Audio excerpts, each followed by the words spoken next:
கர்த்தருடைய தீர்க்கதரிசியாகிய யோனாவினுடைய வாழ்க்கையில நடந்த சம்பவங்களை யோனா தீர்க்க தரிசன புத்தகத்தை தியானிக்கிறதின் மூலமாக நாம் சிந்தித்து வருகிறோம். கடந்த ஆண்டு, அதாவது 2023 ஆண்டு ஜூலை மாதத்துல இதை படிக்க ஆரம்பித்தோம். மொத்தம் 48 வசனங்களே இருந்த இந்த புத்தகத்திலிருந்து இதுவரைக்கும், அதாவது சென்ற வாரம் வரைக்கும் 19 பிரசங்கங்களை நம்ம கேட்டிருக்கிறோம். இன்றைய பிரசங்கம் 20வது பிரசங்கம். 20வது பிரசங்கத்தோடு இந்த யோனா புத்தகமும் கூட நிறைவடைய இருக்கிறது. அதனால இன்னைக்கு இந்த புக்கை நம்ம முடிக்கிறோம். ஆண்டவர் இந்த புத்தகத்தின் மூலமாக பல நல்ல பாடங்களை நம்ம கற்றுக்கொள்ள உதவி செய்திருக்கிறார். ஆண்டவருக்கு ஸ்தோத்திரம். இந்த புத்தகத்தை முடிக்கிற போது இது ஒரு ஹாப்பி என்டிங்கா இல்லை. எப்பவுமே ஒரு கதையை வாசிக்கும் போது கூட அந்த கதையில எத்தனையோ கஷ்டங்கள் துன்பங்கள் எல்லாம் இடையில வந்துட்டு போனாலும் அது முடியும் போது நல்ல விதத்துல முடியணும்னு நாம விரும்புவோம். நான் சின்ன பிள்ளையில இருக்கும்போது, அப்போ டிவியில படம் எல்லாம் போடுவாங்கல்ல, டவுசர் போட்டிருந்த காலம், ஒரு 7வது 8வது 9வது, அப்படியே ஒரு 30 வருடங்களுக்கு முன்னாடி போய் பார்த்தா, அப்ப இந்த படம் எல்லாம் முடிஞ்ச பிறகு பாத்தீங்கன்னா எப்படி முடிப்பாங்க தெரியுமா? சுபம்னு போட்டு முடிப்பாங்க. சுபம்னா என்ன அர்த்தம்னா நலம்னு அர்த்தம். அது ஒரு ஹாப்பி என்டிங்கா முடியுதுன்னு அர்த்தம். சந்தோஷமான ஒரு நிறைவோட முடியுது. ஒண்ணு அந்த படத்துல இருந்த கதாநாயகனா இருக்கலாம் அல்லது கதாநாயகியா இருக்கலாம். எத்தனையோ துன்பங்களுக்குள்ள அந்த பயங்கர ஃபைட்டு எல்லாமே நடந்திருக்கும். ஆனா முடியும் போது பாத்தீங்கன்னா எல்லாரும் ஒன்னா சேர்ந்து சிரிச்சுக்கிட்டே நாங்க சந்தோஷமா இருக்கிறோம், நீங்களும் சந்தோஷமா இருங்கன்னு சொல்லி சுபம்னு முடிப்பாங்க. அந்த மாதிரி இந்த யோனா தீர்க்கதரிசியினுடைய புத்தகம் சுபம்னு முடியும்னு பார்த்தா இல்ல, அது ஒரு ஹாப்பி என்டிங்கா இல்ல. ஒரு சாரருக்கு அது ஹாப்பி என்டிங். உண்மையிலேயே யோனா அந்த செய்தியை கேட்ட நினிவே மக்களுக்கு அது ஹாப்பி என்டிங். அது ரொம்ப சந்தோஷமான ஒரு நாளாக, ஒரு ரட்சிப்பின் நாளாக அவர்களுக்கு முடிவுற்று இருந்தது. ஆனா யோனாவுக்கு அது ஒரு துக்கமான முடிவாக இருந்தது. அதுதான் இந்த 4வது அதிகாரம், கடைசி அதிகாரத்துல நம்ம பார்த்து கொண்டிருக்கிறோம். கோபத்தில் யோனா என்கிற பொதுவான தலைப்பின் கீழாக இதை நாம் பார்த்து வருகிறோம். ஏன்னா இந்த அதிகாரம் முழுவதிலேயுமே கடைசி வரையிலும் 9வது வசனம் வரையிலும் ஆண்டவர் யோனாவை பார்த்து கேட்கிற கேள்வி வரையிலும் யோனா கோபத்தோடைய தான் இருந்திருக்கிறத நம்ம பார்க்கிறோம். ஏன் யோனாவுக்கு இவ்வளவு கோபம் அப்படின்னா, தான் நினைச்சது நடக்கல. அதுதான் யோனாவுக்கு கோபம். தான் நினைச்சது நடக்கல. அவர் என்ன நினைத்தாரு? முதல்ல நினிவே பட்டணத்துக்கு சுவிசேஷம் போக கூடாதுன்னு நினைச்சார். ஆனா ஆண்டவர் விடல. அதுக்காக எத்தனையோ தவறான வழிகள் எல்லாம் ஓடின போதிலும் யோனாவை நம்ம சொல்லுவோம்ல, நம்முடைய காலரை பிடிச்சு தூக்கி கொண்டு வைப்பாங்க. அது மாதிரி எங்கேயுமே தப்ப முடியாதபடிக்கு யோனாவை கொண்டு நினிவேல கர்த்தருடைய வார்த்தையை பிரசங்கிக்க வைத்தார். அதுல யோனாவுக்கு விருப்பம் இல்லை. 2வது, சரி பிரசங்கித்துட்டோம், இந்த நினிவே பட்டணத்து மக்கள் கர்த்தருடைய வார்த்தையை கேட்டு மனம் திரும்பவா போறாங்க? மனம் திரும்ப மாட்டாங்க. கர்த்தருடைய கோபம் இவர்களை அழிக்க போகிறது. 40 நாளுக்குள்ள நினிவே அழிந்து போகும், அதை நான் பார்க்காமல் போக மாட்டேன்னு அதை நினைத்து கொண்டிருந்தார். ஆனா அங்க நடந்தது வேற. யோனா நினைச்சது நடக்கல. அந்த வார்த்தை, ஒரே பிரசங்கம், அந்த ஒற்றை பிரசங்கத்தை கேட்ட நினிவே பட்டணத்து மக்கள் மனம் திரும்பி கர்த்தரை நோக்கி அபயம் விட்டதை அங்க பார்க்கிறோம். அதுவும் யோனாக்கு பிடிக்கல. 40 நாள் ஆகிக்கிட்டு இருக்கு, 40 நாள் கடந்தும் போய்கிட்டு இருக்கு. ஆண்டவர் அழிப்பாரான்னு பார்த்தா அவர் அழிக்கல. நினிவே பட்டணத்து மக்களுடைய மனம் திரும்புதல் அதிகரித்து கொண்டே போகிறது. இதனால கோபத்தின் உச்சிக்கே போன யோனா, நான் உயிரோடு இருக்கிறத பார்க்கலும் சாகிறது நலோன்னு பட்டணத்துக்குள்ள இருந்து நினைத்து கொண்டிருந்தார். அப்ப ஆண்டவர் யோனாவை பார்த்து விசாரிக்கிறார், நீ ஏன்பா இவ்வளவு கோவப்படுற அப்படின்னு கேட்கிறார். அப்ப அவர் பதில் சொல்லவே இல்லை. சட்டுன்னு பட்டணத்தை விட்டு வெளியே கிளம்பி போய் கிழக்கே ஒரு குடிசையை போட்டு உட்கார்ந்து, இந்த பட்டணம் அழியறத பார்க்காம நான் போக மாட்டேன். அதான் யோனாவினுடைய நினைப்பு. ஆனா அது நடந்ததா? அதுவும் நடக்கல. அதுவும் நடக்கல. ஆண்டவர் யோனாவுக்கு ஒரு பாடத்தை கற்றுக் கொடுக்கும்படியாக ஒரு ஆமணக்கு செடியை முளைப்பிக்கிறார். அந்த ஆமணக்கு செடியில யோனா ரொம்ப சந்தோஷமா இருந்தார். எதுவுமே எனக்கு ஆறுதல் இல்ல, இந்த செடியாவது ஆறுதலா இருக்கட்டும் நினைச்சு அந்த செடி மேல ரொம்ப சந்தோஷமா இருந்தார். ஆனா ஆண்டவர் சும்மா இருப்பாரா? பாடம் கத்துக் கொடுக்கணும்னு முடிவு பண்ணவர் அவரு. அந்த ஆமணக்கு செடிய ஒரு இரவுல வளர செய்ததும் ஆண்டவர் தான். ஆண்டவர் ஒரு பூச்சிக்கு கட்டளையிடுகிறார். சென்ற வாரம் நம்ம இதெல்லாம் பார்த்தோம். அது பொழுது விடிய ஆரம்பிக்கிற நேரத்துல அரிக்க ஆரம்பிச்சு சூரியன் உதிச்சு மேல வரும்போது அந்த செடி இல்லாம போச்சு. ஆமணக்கு செடி காஞ்சி போச்சு. மறுபடியும் இவருக்கு ரொம்ப வேதனை வந்துருச்சு. ஏன் வேதனை வந்துச்சு? ஆண்டவர் கிழக்கிலிருந்து காற்றை, உஷ்ணமான காற்றை வீச செய்கிறார். இதெல்லாம் ஆண்டவர் கட்டளையிட்டார், கட்டளையிட்டார், கட்டளையிட்டார். பார்த்தோமா இல்லையா? ஆமணக்கு செடி வளர கட்டளையிட்டதும் ஆண்டவர் தான். அந்த ஆமணக்கு செடியை அழிப்பதற்கு ஒரு சிறு பூச்சியை ஏற்பாடு பண்ணினதும் ஆண்டவர் தான், கட்டளையிட்டதும் ஆண்டவர் தான். அந்த சூரியன்ல இருந்து வரக்கூடிய வெப்ப காற்று யோனாவை வருத்தப்படுவதற்கு கட்டளையிட்ட ஒரு ஆண்டவர் தான். அப்ப அங்க எல்லாமே நடக்கிறது ஆண்டவருடைய கட்டளையின்படி. இதுல எதுவுமே யோனாவுக்கு தான் நினைச்ச மாதிரி நடக்கல. அதனால அவர் கோபத்தினுடைய உச்சத்துல இருக்கிறார். கடைசியில் இந்த ஆமணக்கு செடியாவது நமக்கு ஆதரவா இருக்குன்னு நினைக்கும் போது அதுவும் இல்லாம போன போது அவர் ரொம்ப கோபத்திலேயே இருக்கிறார். அந்த கோபத்தோட அவர் அர்த்தமற்ற விதத்துல ஜெபித்ததையும் நாம பார்க்கிறோம். கடவுளுடைய விசாரணையை பார்க்கிறோம். பல சந்தர்ப்பங்கள் மூலமாக யோனாவோடு கர்த்தர் பேசுகிறார். அந்த சத்தத்தை யோனாவால கேட்க முடியாமல் போய்விட்டதுன்னு பார்த்தோம். போன வாரம் அதான் பார்த்தோம். கர்த்தரின் சத்தம் கேட்கிறதா? கேட்கிறதா? ஆண்டவர் உங்க வாழ்க்கையில உங்க சூழ்நிலைகள் மூலமாக உங்களோடு பேசுகிறாரே. தொடர் துன்பம், தொடர் தோல்வி, தொடர் வேதனை, தொடர் சறுக்கல், எதுவுமே என் காலை உறுதியா நான் உன்ல நிக்கவே முடியலையே, என் கால் சறுக்கிக்கிட்டே இருக்கே. ஏன்னா கால் சறுக்கும்படி கட்டளை இடுகிறவர் ஆண்டவர். அவர் காலை சறுக்கும்படி கட்டளை இடுகிற போது நீங்க எங்க உறுதியா நிக்க முடியும்? நிக்க முடியாது. ஆண்டவர் உங்க வாழ்க்கையில நடக்கிற சந்தர்ப்ப சூழ்நிலைகள் மூலமாக அவர் பேசிக்கொண்டே இருக்கிறார். நம்ம விசுவாச அறிக்கையில பாக்குறோம், அவருடைய பராமரிப்பின் செயல்கள் சிறிதானது முதற்கொண்டு பெரிதானது வரைக்கும் எல்லாவற்றையும் ஆண்டவர் ஆளுகிறார். இங்க யோனா தீர்க்கதரிசியின் புத்தகத்துல சின்ன பூச்சிக்கும் ஆண்டவர் கட்டளை இடுகிறார், பெரிய மீனுக்கும் ஆண்டவர் கட்டளை இடுகிறார். நீ இரண்டையுமே ஒப்பிட்டு பாருங்க. அதனாலதான் நம்முடைய விசுவாச அறிக்கை சொல்லுது, சிறிதானவைகளிலிருந்து பெரிதானவைகள் வரைக்கும் கர்த்தர் ஆளுகிறவராக இருக்கிறார். இவ்வளவு அற்புதமான பாடம் இல்ல?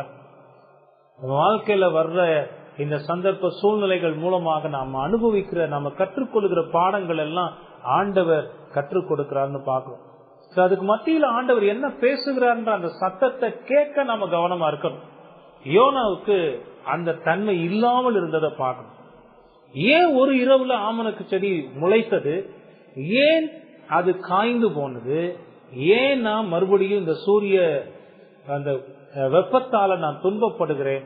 இதெல்லாம் சிந்திக்கிறதுக்கு யோனாக்கு மனசு இல்லாம இருந்துச்சு.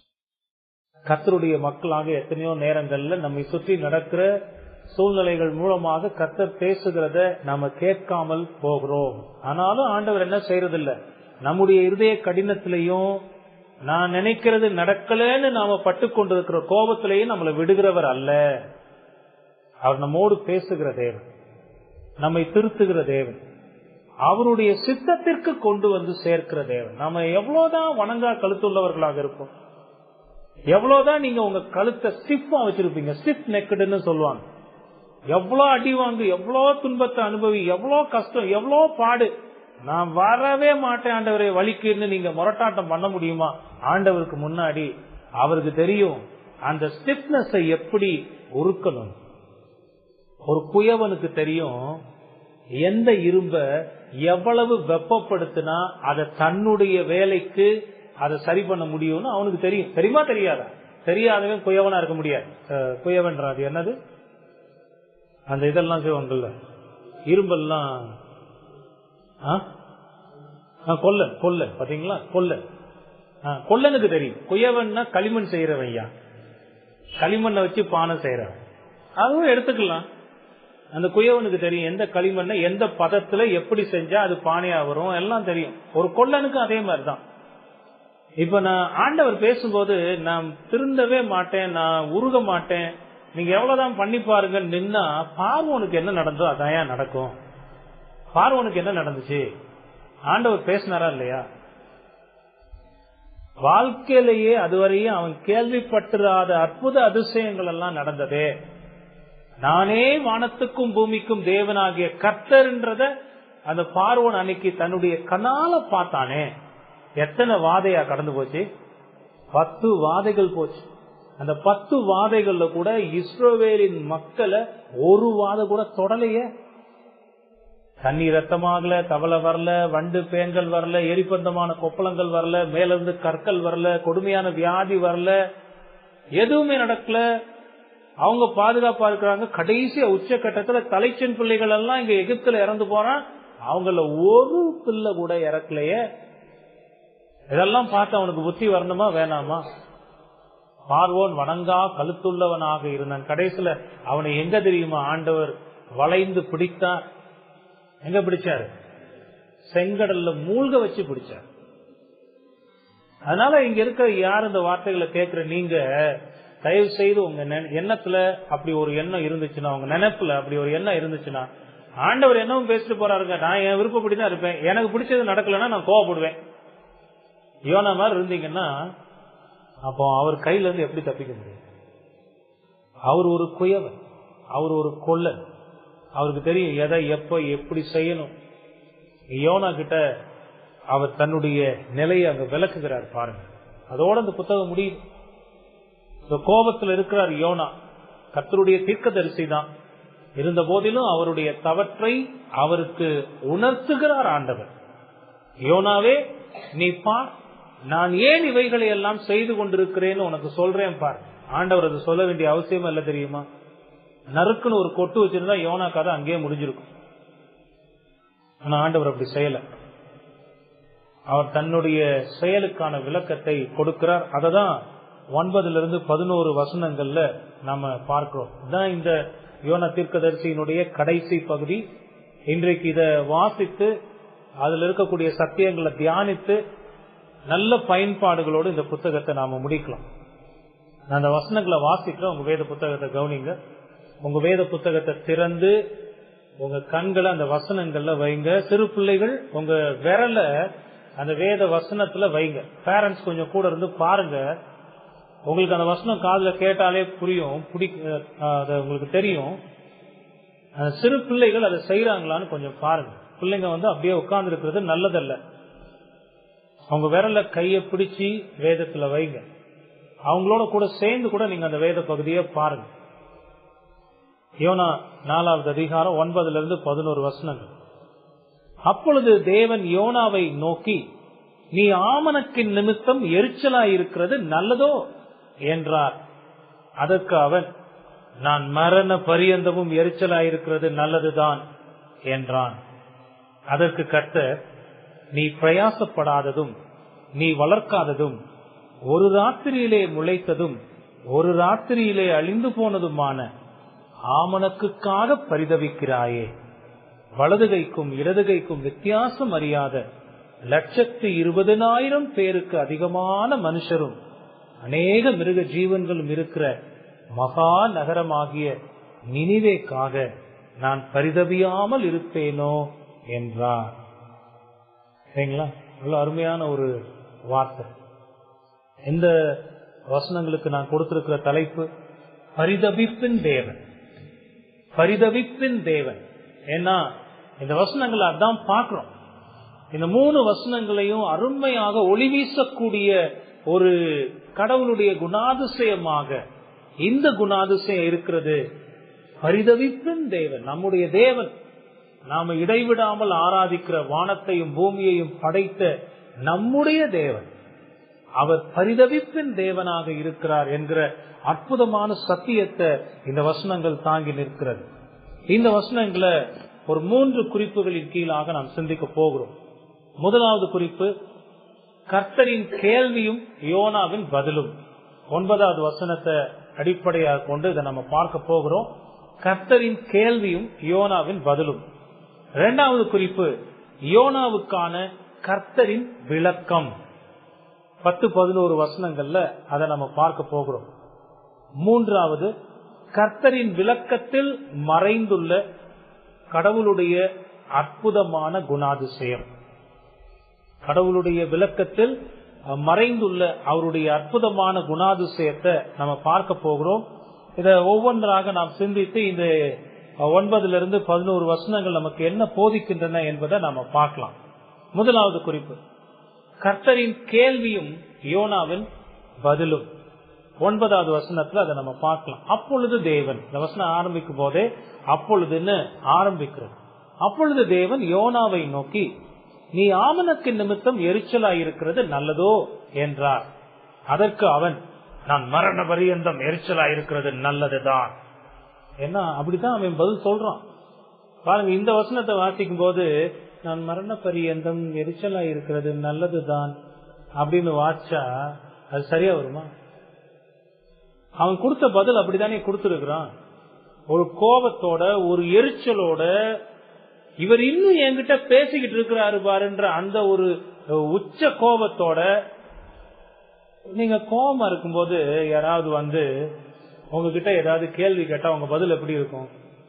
ரொம்ப கோபத்துல இருக்கீங்க, உங்க பிள்ளை வந்து கேக்குறான், அப்பா எத்தனை தோசை வேணும்னு அம்மா கேக்குறாங்க, போய் ஒரு 3 தோசையை ஊத்த சொல்லு சொல்றோமா இல்லையா? போப்பா போய் ஒரு 3 தோசையை ஊத்த சொல்லு அப்படி மென்மையா சொல்றோம்.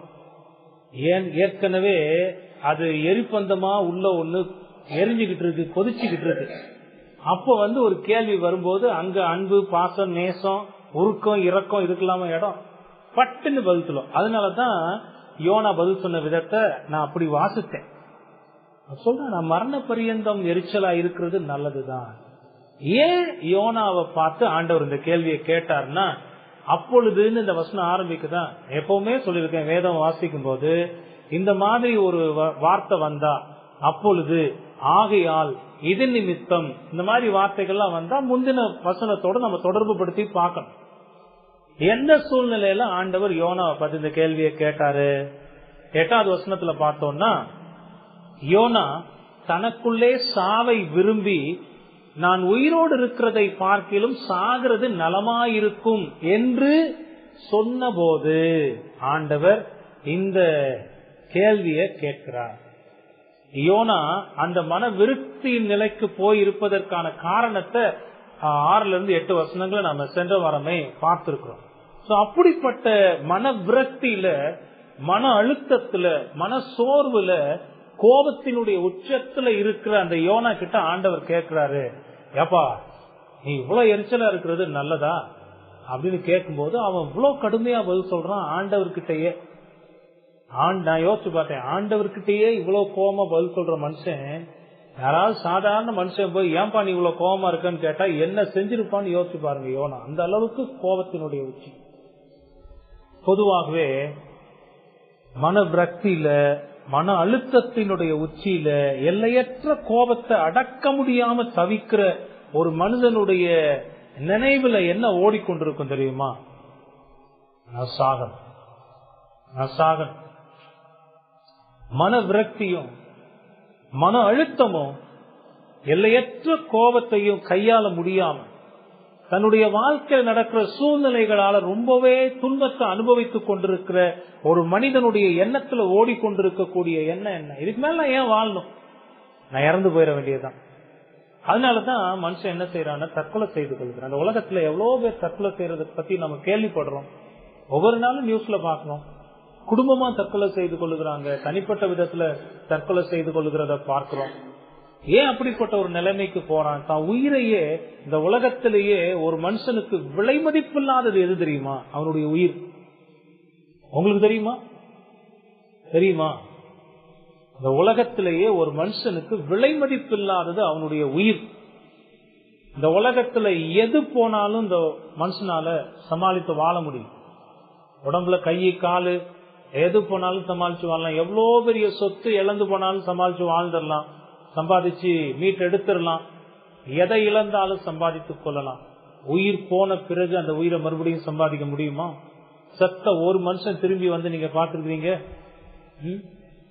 வேதத்துல பாக்குறோம், ஆண்டவருடைய அற்புதங்கள்ல பாக்குறோம். அது தவிர்த்து ஒரு மனிதன் உயிரோடு இருக்கிற வரைக்கும் தான் அவனுடைய வாழ்க்கையில விலையேற பெற்றது என்னன்னா அவனுடைய உயிர். அத கூட ஒரு மனுஷன் ரொம்ப துச்சமா நினைச்சு நான் சாகிறது நல்லதுன்னு எத்தனையோ வழிகள்ல தன்னுடைய மரணத்தை தேடி ஓடி தற்கொலை செய்து கொள்ளுகிறானே, அதுக்கு என்ன காரணம் பாத்தீங்கன்னா இந்த மன விரக்தி தான். மன அழுத்தம்னு சொல்றோம் பாத்தீங்களா, டிப்ரெஷன். இன்னைக்கு இருக்கக்கூடிய எத்தனையோ நோய்களுக்கு காரணம் அதான் மருத்துவர்கள் சொல்றாங்க, ஆராய்ச்சியாளர்கள் சொல்றாங்க. நீ சிரிச்சுக்கிட்டே இருப்பா, நோய் இல்லாம வாழலாம்னு சொல்றாங்க. ஆமா, மன அழுத்தமும் மன விரக்தியும் மனசுல எழுகிற கோபமும் அதை அடக்க முடியாத ஒரு நிலையும் தான் இப்படிப்பட்ட ஒரு தற்கொலை எண்ணங்கள் எல்லாம் கொண்டு வரும். ஆனா இங்க யோனாவை பாத்தீங்கன்னா அவர் தற்கொலை செய்து கொள்ளலாம் துணியல. ஆனா மறுபடியும் அவருடைய எண்ணத்துல ஓடினது என்ன, நான் ஏன் உயிரோட இருக்கணும், நான் சாகணும், ஏன் உயிரோட இருக்கணும், நான் சாகணும். இதுதான் அவருடைய எண்ணமாகவே இருந்திருக்கும். யோனாவினுடைய நிலை அதுதான். தான் நினைச்சது நடக்கல.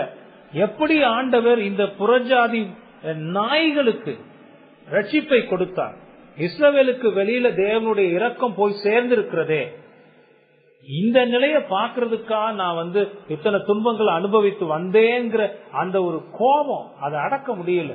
அது அவருக்குள்ள கொழுந்து விட்டு எரியுது. அதுல இருந்து கவனத்தை மாற்றவும் முடியல. அது ஒரு பெரிய மன அழுத்தத்தையும் விரக்தியையும் கொண்டு வருகிறது. ஏற்கனவே 3வது வசனத்துல அவர் நினைத்தது போல, நான் உயிரோடு இருப்பதை பார்க்கிலும் சாகிறது நலமாயிருக்கும் நினைச்சது போல, இங்கேயும் இந்த 8வது வசனத்திலையும் பாத்தீங்கன்னா நான் உயிரோடு இருக்கிறதை பார்க்கிலும் சாகிறது நலமாயிருக்கும்னு அவர் நினைத்து கொண்டிருக்கிறார். இந்த சூழ்நிலையில தான் ஆண்டவர் இந்த கேள்வியை கேட்கிறார். அவருக்கு உண்மையிலே உயிர் வாழ விருப்பம் இல்ல, தற்கொலை செய்து கொள்ளல. ஆனா அதே சமயத்துல ஆண்டவர் உயிரை எடுத்துட்டா நல்லதுன்னு நினைச்சு அதுக்காக அவர் இப்படி சொல்லிக் கொண்டிருக்கிறத பார்க்கிறோம். முதல் முறையாக இந்த தான் உயிரோடு இருப்பதை பார்க்கிலும் சாகிறது நலமா இருக்கும்னு நினைக்கிற போது ஆண்டவர் கேட்கிறார் ஒரு கேள்வி, நீ இப்படி எரிச்சலா இருக்கிறது நல்லதா? இதே அதிகாரத்துல 4வது வசனத்துல பாத்தீங்கன்னா ஆண்டவர் கேட்கிறார். அதற்கு கர்த்தர், நீ எரிச்சலா இருக்கிறது நல்லதோ என்றார். அந்த கேள்விக்கு எந்த பதிலுமே யோனா சொல்லல. அந்த நேரத்துல யோனா பட்டணத்துக்குள்ள இருக்கிறார். எந்த பதிலும் சொல்லாம இமிடியேட்டா என்ன செஞ்சிட்டாரு, 5வது வசனத்துல பார்த்தோம்னா பட்டணத்தை விட்டு வெளியில கிழக்குல ஒரு தற்காலிக கூடாரத்தை போட்டு அங்க அவர் இருந்து விட்டார்னு பார்க்கிறோம். அதே கேள்விய மறுபடியும் ஆண்டவர் எங்க கேட்கிறார். ஏன்னா அதே சூழல்ல யோனா மறுபடியும் போய் உட்கார்ந்து இருக்கிறார். பட்டணத்துக்கு உள்ள இருந்தாலும் சாக விரும்பின யோனா பட்டணத்துக்கு வெளியில வந்த பிறகும் சாக விரும்புகிறார். எப்படியும் அவருடைய எண்ணம் எல்லாம் நான் உயிரோடு இருப்பதை பார்க்கலும் சாகிறது நலம். இங்க 2வது அப்படி பேசும்போது ஆண்டவர் கேட்கிறார். அந்த 9வது வசனத்துல யோனாவை நோக்கி, நீ ஆமணக்கு நிமித்தம் எரிச்சலா இருக்கிறது நல்லதோ என்றார். முதல்ல கேட்கும்போது அவருக்கு பட்டணம் அழியலையேன்னு ஒரு வேதனை, அதனால செத்து போயிடணும்னு நினைச்சார். இங்க ஒரு செடிக்காக எரிச்சலா இருக்கிறார். ஆண்டவர் அந்த கேள்விய அப்படி மாற்றி கேட்கிறாரு பாருங்க, நீ ஆமணக்கின் நிமித்தம் எரிச்சலா இருக்கிறது நல்லதோ. ஏன்னா தெரியும், ஏப்பா நீ அந்த நினைவே பட்டணத்து மக்கள் நிமித்தமாக கோவப்பட்ட அப்பயும் கேள்வி கேட்டேன், பதில் சொல்ல. இப்போ ஒரு செடிக்காக இப்படி நான் சாகணும்னு உட்கார்ந்து இருக்கிறே, இது நல்லதுதானான்னு ஆண்டவர் யோனாவை பார்த்து கேட்கிறார். அதுக்குதான் யோனா சொல்றார், நான் மரண பரியந்தம் எரிச்சலா இருக்கிறது நல்லது அப்படின்னு சொல்லுவேன். என்ன சொல்றாருன்னு பாத்தீங்களா, நான் எப்ப சாவனோ அப்பதான் என் எரிச்சல் என்னை விட்டு நீங்கும். நான் சாகிற வரைக்கும் இந்த எரிச்சல் என்னை விட்டு நீங்கவே நீங்காது அப்படின்னு கேட்கிறது ஆண்டவர்னு தெரிந்திருந்த போதிலும் இப்படி துணிச்சலாக அவர் பதில் சொல்லுகிறார். அந்த அளவுக்கு அவருடைய இதயத்துல கோபம். எப்பவுமே இப்படிப்பட்ட கோபம் நல்லது இல்லைங்க. யாராவது இந்த வார்த்தைகளை கேட்டுக்கிட்டு இருந்தீங்கன்னா வாழ்க்கையில சில அப்ஸ் அண்ட் டவுன்ஸ் வரதான் செய்யும், உயர்வு தாழ்வுகள் வரதான் செய்யும். சில நேரங்கள்ல நாம வாழ்க்கையில தாழ்வின் பள்ளத்தாக்களை நடந்து போகிற போது மிகுந்த துன்பங்களை அனுபவிக்க வேண்டியது ஒரு சில மாதங்கள், சில வருடங்கள் கூட அது நம்மை வதக்குவதாக இருக்கலாம். ஆனாலும் அப்படிப்பட்ட சூழ்நிலைகள் வழியாக நடந்து போகிற போது நம்ம பாடணும்ல, தம் கிருபை பெரிதல்லோ, ஆண்டவருடைய கிருபையை மட்டும் பிடித்துக் கொள்வதே நமக்கு நல்லது. அந்த கொடுமையின் சூழ்நிலைகளுக்கு மத்தியில எரிச்சலா இருப்பதோ, கோபப்படுவதோ, விரக்தி அடைவதோ, மன விரக்தியின் உச்சத்துக்கு போவதோ, மன அழுத்தத்துக்குள்ளாக வாழ்வதோ நல்லதல்ல. அது உங்களையும் கெடுத்து உங்க குடும்பத்தையும் கெடுத்து எல்லாருடைய நிம்மதியையும் அது கெடுத்து விடும். அதற்கு மத்தியில் தேவனுடைய கிருபையை சார்ந்து கொள்ள பாருங்க. நிச்சயமா யாராவது இப்படி இருக்கலாம், உங்க வாழ்க்கையில் அப்படிப்பட்ட துன்பங்கள் இருக்கலாம். அந்த துன்பங்கள் உங்களுக்கு வேதனையை கொடுக்கலாம், இப்படிப்பட்ட ஒரு விரக்தியின் மனநிலையை கூட கொடுக்கலாம். ஆனா கர்த்தர் அதையும் அனுமதித்திருக்கிறார் என்பதை புரிந்து கொள்ளுங்கள். ஆண்டவருடைய கிருபையை சார்ந்து கொள்ளுங்கள். அவரோடு பொறுமையாக அதை சகிப்பதற்கு பலத்தை தாரும் ஆண்டவரேன்னு கேளுங்க. ஆண்டவர் நிச்சயம் உதவி செய்வார். பல நேரங்கள்ல எல்லா துன்பத்துக்கும் என்ன காரணம்னா, நீங்க எடுக்கிற தவறான தீர்மானங்களும் நீங்க எடுக்கிற தவறான முடிவுகளும் தான் காரணம். இங்க யோனா இவ்வளவு துன்பத்தை அனுபவிக்கிறதுக்கு யாரு காரணம்? ஆண்டவரா காரணம்? கிடையவே கிடையாது. ஆண்டவர் நம்ம வாட்சம்ல சங்கீதம் 99 வாட்சம்ல அவர் பரிசுத்தம் உள்ளவர், அவர் நீதி உள்ள தேவன், அவர் ஒருபோதும் நீதியை விட்டு விலகாத தேவன். உங்க வாழ்க்கையில் அதெல்லாம் அனுமதிக்கிறார்னா ஏதோ பாடத்தை கற்றுக் கொடுக்கிறார். அதை புரிஞ்சுக்கணும். மன விரக்தி, மன அழுத்தம் இதெல்லாம் கொஞ்சம் கொஞ்சமா ஸ்லோ பாய்சன் மாதிரிங்க. இதெல்லாம் கேட்கறதுக்கும் சொல்றதுக்கும் ஈஸியா தாங்க இருக்கு. வாழ்க்கையில அப்படி நீங்க அனுபவிச்சு பார்த்தா தெரியும். அப்புறம் நான் மட்டும் என்ன பரலோகத்திலே வாழ்ந்துட்டு சண்டே இங்க உங்களுக்கு பிரசங்கம் பண்ணிட்டு போறேன். இதே உலகத்துல உங்க கூட சேர்ந்துதான் உழன்று எழுந்து கொண்டிருக்கிறேன். ஆண்டவர் கிருபையா இந்த ஒரு பாக்கியத்தை கொடுத்திருக்கிறார். அவருக்கு வேலை செய்ய சொல்லி, அவருடைய வேலைக்காரன், அவ்வளவுதான். உங்களுக்கு எனக்கும் பெரிய விசேஷம் இல்லை. அடி எனக்கும் தான் விழுகுது. சொல்ல போனா உங்களை விட அடி எனக்கு தான் அதிகமா விழும். ஆமா, நேரடியா கர்த்தருடைய வார்த்தையை எடுத்து அதை பிரசங்கிக்கிறன்னா சரியில்லைன்னா முதல்ல என்கிட்ட தான் ஆண்டவர் ஆரம்பிப்பார். எவ்வளவு அடி வாங்கியிருக்கேன் எனக்கு தான் தெரியும். அப்போ நீங்க நினைக்க கூடாது இதெல்லாம் சொல்றது ஈஸிங்க, ஈஸியா சொல்லிட்டு போயிருவீங்க. நானும் இதை அனுபவிக்கிறேன். இதுக்கு மத்தியில போகும்போது எனக்கும் ஒன்னே ஒண்ணுதான், ஆண்டவருடைய கிருபை மட்டும்தான் அடைக்கலாம். அதை போய் நான் தஞ்சம் புகுந்து கொள்கிறேன். அதனால ஆண்டவர் என்ன செய்கிறார்னா அற்புதமாக காப்பாற்றுகிறார். நீதிமான் 7 தரம் விழுந்தாலும் விழுந்தே கிடப்பான்னு சொல்லியிருக்கு ஆண்டவர். அப்படியே சொல்லியிருக்கிறாரு. அவனை ஆண்டவர் விழ வச்சு விட்டுருவாரா? விடவே மாட்டான். அவனை ஆண்டவர் தூக்குவார், அவனை நிலைநிறுத்துவார். 7 தரம் விழுந்தாலும் அவன் எழுந்திருப்பான். அவனுடைய கால்களை கண்மலையின் மேல் உறுதிப்படுத்துகிறவர் ஆண்டவர். இதெல்லாம் தெரிஞ்சுக்கிட்டு என்ன செய்யணும் தெரியுமா? வாழ்க்கையில எந்த நேரத்திலையும் முறுமுறுப்பு, கோபம், கசப்பு, விரக்தி, மன அழுத்தம் இதெல்லாம் தூக்கி எங்கேயாவது போட்டோம். நிறைய நேரங்கள் அந்த யோனா மாதிரி இருக்கிறதுக்கு காரணம் என்ன தெரியுமா? உலகத்தை பார்த்து கற்றுக்கொள்ளுகிறார். உலகத்தை பார்த்து கற்றுக்கொள்ளுகிறார். கூட இருக்கிற பக்கத்து வீட்டுக்காரன் என்ன செய்யறான்? அவன் உலகத்தான் பாவி. அவன் எந்தெந்த சந்தர்ப்பங்கள் எப்படி செயல்படுகிறான் அதை பார்த்து பார்த்து அதை பிரதிபலிக்கிறான். டிவி இருக்கே, கேடுகட்ட காரியம், அதுல பார்த்து பார்த்து பார்த்து அதெல்லாம் கத்துக்கிட்டு அதை அப்படியே பிரதிபலிக்கிறது பாருங்க. அதெல்லாம் ரொம்ப தப்புங்க. யோனாக்கு ஆண்டவர் பாடத்தை கத்துக் கொடுக்கிறார் கிடையாது. நோ, நீ நினைக்கிற மாதிரி இல்ல. நான் நினைச்சது நடக்கலன்றதுக்காக கோவப்பட்டுக்கிட்டு இருந்தா வேதம் சொல்லுது, நீங்கள் மூடர். என்னைக்கு நீங்க நினைச்சது நடக்கும்? நீங்க நினைச்சதா உங்க வாழ்க்கையில நடக்குது? இல்லையே, இல்ல. ஆண்டவர் தீர்மானித்து வைத்திருக்கிறார். அவர் என்ன நினைச்சிருக்கிறாரோ அதான் நடக்கும். அவர் நினைச்சது நடக்கிறதுக்கு எதிராக நீங்க சிலம்பம் போட்டு ஜெயிச்சிட முடியுமா? முடியாது. அதனால இந்த தேவையில்லாத விரக்தி, மன அழுத்தம், கோபம் இதெல்லாம் ஒரு கடவுளை ஆராதிக்கிறேன்னு சொல்லுகிற ஒரு மனிதனுக்கு அழகல்ல. அதுக்கு மத்தியில போகும்போது அவன் கர்த்தரை சார்ந்து கொள்ளுங்க. நீங்க கர்த்தரை சார்ந்து கொண்டிருக்கிறீங்களான்னு யோசிச்சு பாருங்க. ஆண்டவர் கேட்கிறாருங்க யோனா பார்த்து, யோனா நீ ஆமனுக்கு நிமித்தம் நீ எரிச்சலா இருக்கிறது உனக்கு நல்லதா? யோனா சொல்றான், நான் மரண பரியந்தமும் இப்படித்தான் எரிச்சலா இருப்பேன். ஆண்டவர் அதுக்கான விளக்கத்தை கொடுக்கிறார் பாருங்க. 2வது குறிப்பு, முதல் குறிப்பு பார்த்தோம் ஆண்டவரின் கேள்வியும் யோனாவின் பதிலும்.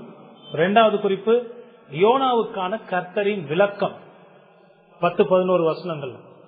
அதற்கு கர்த்தர் யோனாவுடைய பதில கேட்டு ஆண்டவர் என்ன பதில் சொல்றார் பாருங்க. நீ பிரயாசப்படாததும் நீ வளர்க்காததும் ஒரு ராத்திரியிலே முளைத்ததும் ஒரு ராத்திரியிலே அழிந்து போனதுமான ஆமணக்குக்காக பரிதவிக்கிறாயே.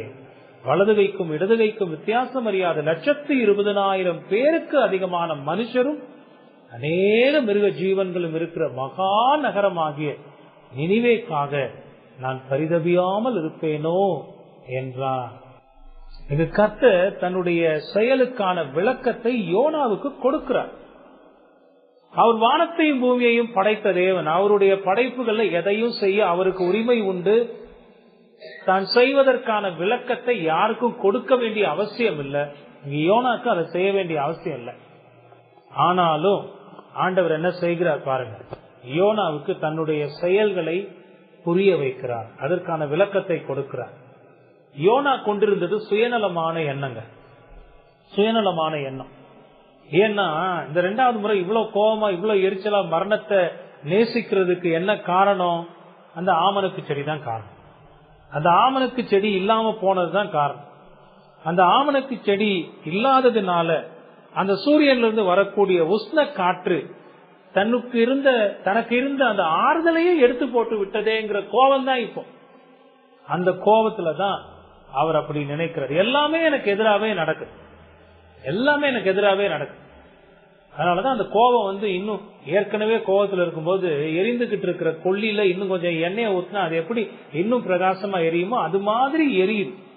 எனக்கு இருந்த ஒரே ஆறுதல் அதுவும் இல்ல, எல்லாமே எனக்கு எதிராக தான் நடக்குதுங்கிற எரிச்சல்.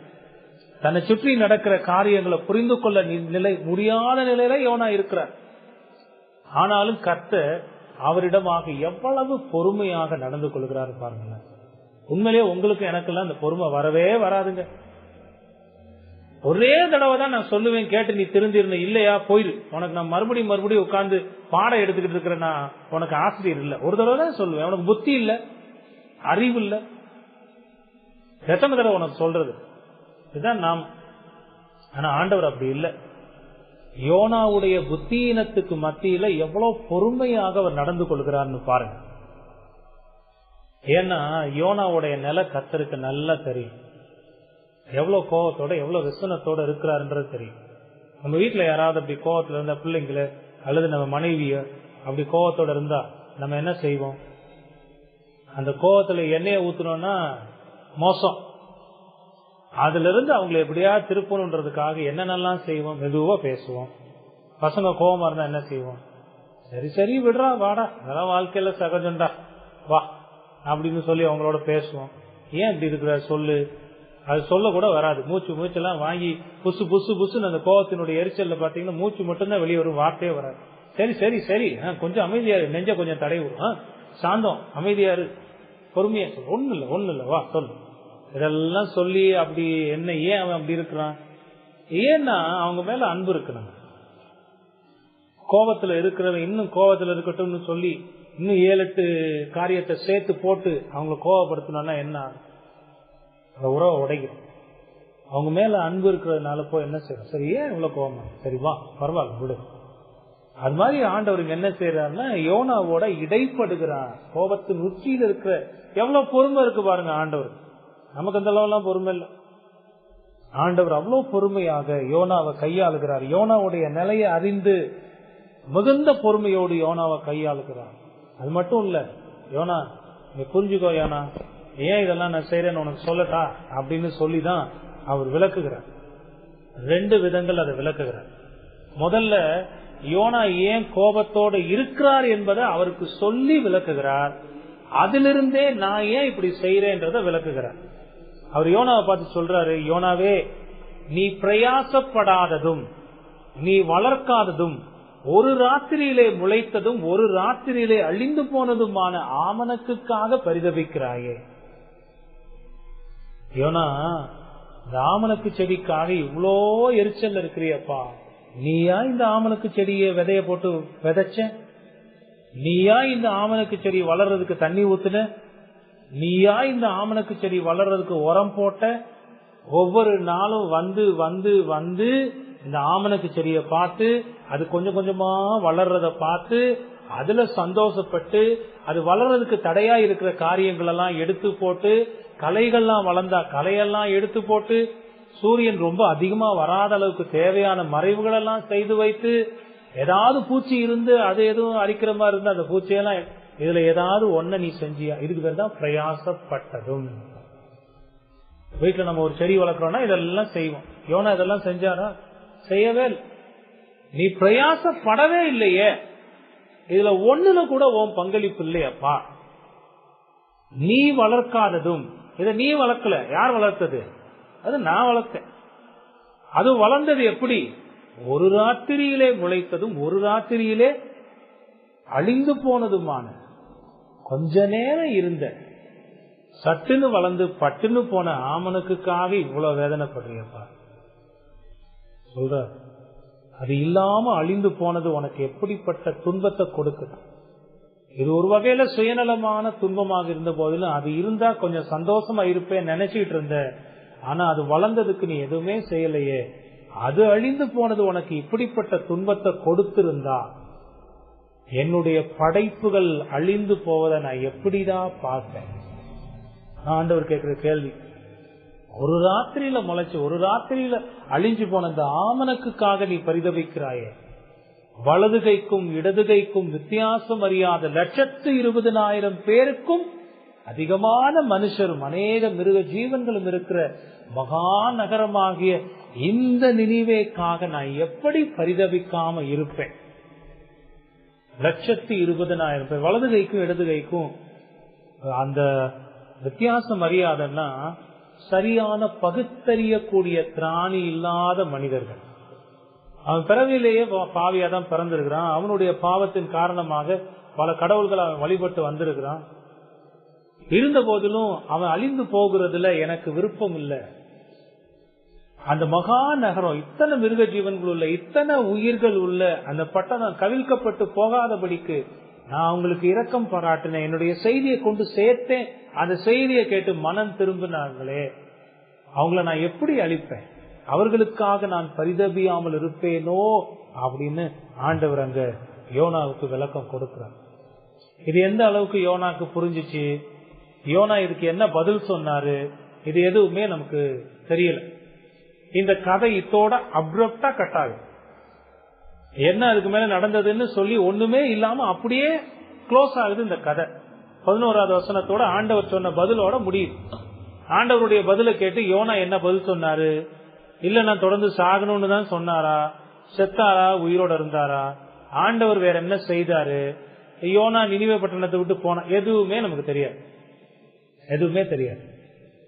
அதோட நின்றுச்சு. ஒருவேளை உங்களுக்கு ஒரு கேள்வி கேட்கலாம், ஏன் இதோட நின்றுச்சு அப்படின்னா உங்களுக்கு ஒரு அற்புதமான ஒரு பதில் சொல்றேன் பாருங்களேன். ஏன்னா அது வரைக்கும் உங்களுக்கு தெரிஞ்சா போகுதுன்னு ஆண்டவர் நினைச்சிருக்கிறார், அது வரைக்கும் தெரிவிச்சிருக்கிறார். அதுக்கு மேல போய் என்ன செய்யக்கூடாதுன்னா இந்த புழு மாதிரி நோண்டக்கூடாது.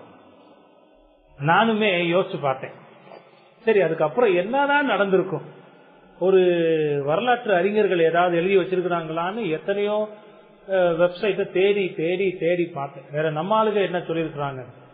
நம்ம ஆளுகள் தான் சொன்னதுதான், இதோட முடிஞ்சிருச்சுல, அட்டோட நிறுத்திக்கோன்ட்டாங்க. அவ்வளவுதான் முடிஞ்சிச்சு, அவ்வளவுதான், அதுக்கு மேல போகக்கூடாது. ரொம்ப கோமாளித்தனமான, கேலித்தனமான, நகைச்சுவைக்கு இடமான பல எண்டிங்ஸ் மனிதர்கள் கொடுத்திருக்கிறாங்க. அப்படி நான் வாசிச்சதுல ஒருத்தர் சொல்லி இருக்கிறாரு, யோனா ஆண்டவருடைய இந்த வார்த்தையை கேட்ட உடனே மனம் திரும்பிட்டாராம். அப்படி ஆண்டவரே, இது தெரியாம நான் ரொம்ப கோவப்பட்டேன் ஆண்டவரே. இப்பயும் பாருங்க, நான் போய் நினிவே பட்டணத்துல ஒரு சபையை அமைச்சுன்னு நேரா போய் ஒரு பாப்டிஸ்ட் சபையை அமைச்சார்.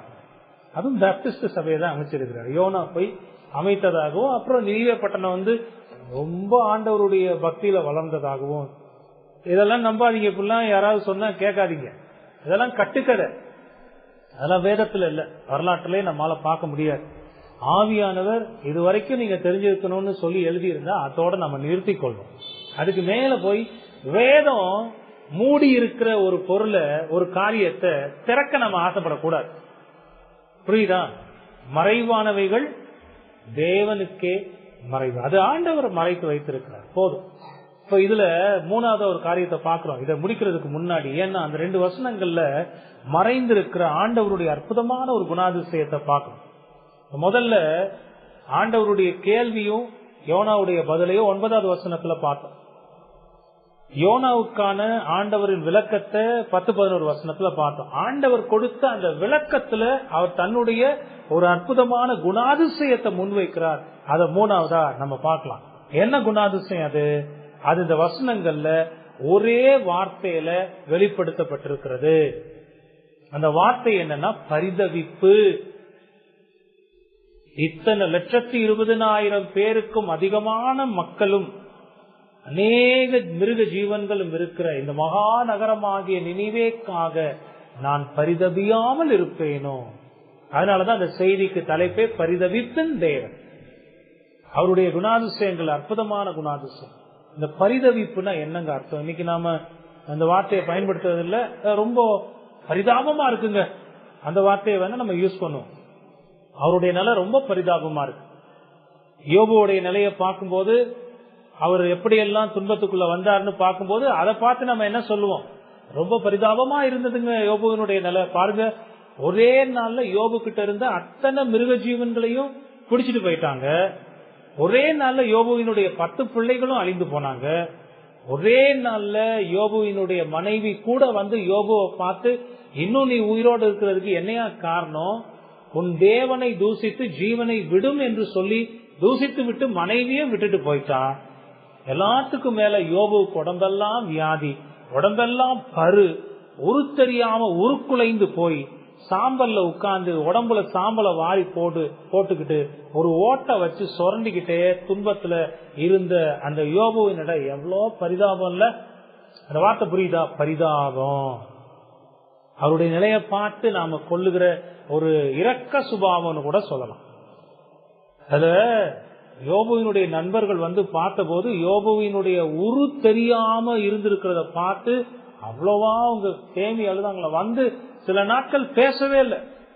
யோபு சுத்தி உட்கார்ந்து கண்ணீரா வடிச்சிருந்திருக்கிறானுங்க அந்த நண்பர்கள். யோபுவே, நீ எப்படி இருந்தாயப்பா?